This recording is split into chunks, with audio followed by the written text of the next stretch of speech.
Hi folks, welcome to another Odd Artworks. I'm Ewan Moore, illustrator and artist, and I'm continuing my artistic reimaginings of D&D monsters. This week I'm doing an often overlooked monster, the Doom Chicken itself, the Cockatrice.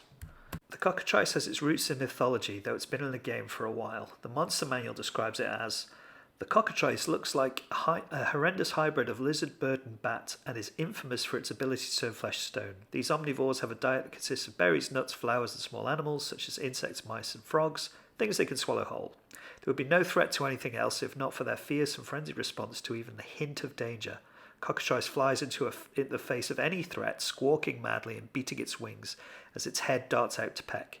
The smallest scratch from a cockatrice's beak can spell doom as its victim slowly turns to stone from the injury. Okay, I really like this quirky little monster, so let's give it a go.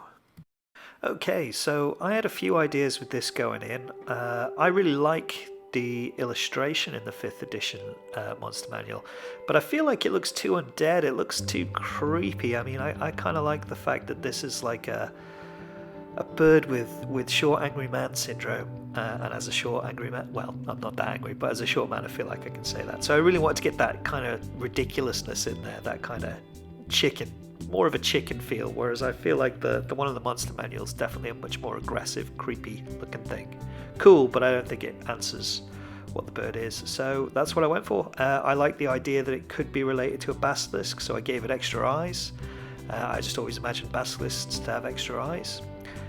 So the drawing went okay, transferred it to the board, underpainted the whole thing in blue, because I knew I wanted to go with kind of a plucked turkey type feel with the scales. I also gave it kind of a mane, like a block of fur, to make it feel a bit more chicken-like. And yeah, you know, most of this went okay. Kind of wanted to mimic kind of the chicken's kind of crest, or a rooster's crest with the horns on top. Which I think I did reasonably well, and just kind of like a hooked claw on the bottom of its jaw, which I thought looked cool. Doesn't really serve much of a purpose, but it looked cool.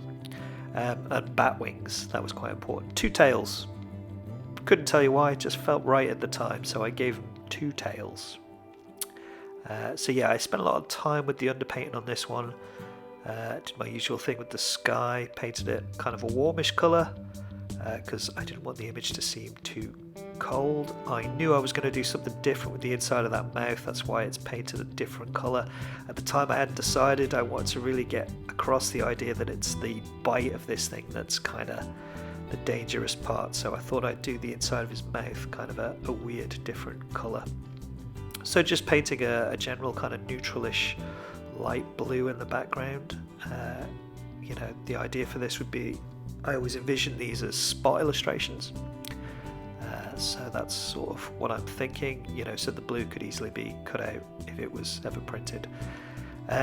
Again, I had an awful lot on while I was doing this project, so I was kind of doing this in between other work, and though I feel like I nailed roughly the look of it, I think I would, if I were to do it again, and I may revisit this one day, I would probably make the pose a little more dynamic and spend a little more time with the lighting, and you'll see later on a little bit more time on the face. I think all in all, this whole painting was maybe around 2.5 hours, maybe close to 3 hours in total, but like I said, I did it in between doing a whole bunch of other stuff while I was waiting for things to dry, or Photoshop to stop vexing me, as it has done quite a lot recently due to various updates and downloads and whatnot, but that's a story for another time. Yeah, on the whole I was pretty happy with the way this went, so, you know, for now I will leave you to enjoy the rest of the painting.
Okay, just coming to the end of things now, just tightening things up, finishing things off.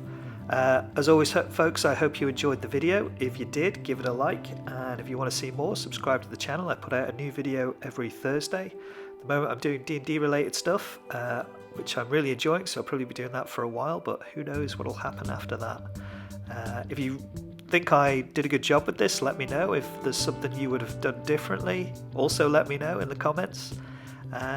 And yeah, I'll see you next time. Just one more thing real quick. A few people asked me to film the kind of tearing of the masking tape off. I must admit I can understand why, it's very satisfying. So yeah, here's me tearing it off. It took me a little while to find the end of that bit. I just use standard masking tape. I don't use anything fancy. I have used painter's tape in the past, which is great, but I just can't get hold of it at the moment, so I use masking tape. And if ever you've done this yourself, it can be a little bit stressful, but if you always remember to pull it towards yourself and away from the painting, it won't rip and it won't take tons of paint off with it. So don't worry. Alright folks, I will see you next time. Take it easy. Goodbye now.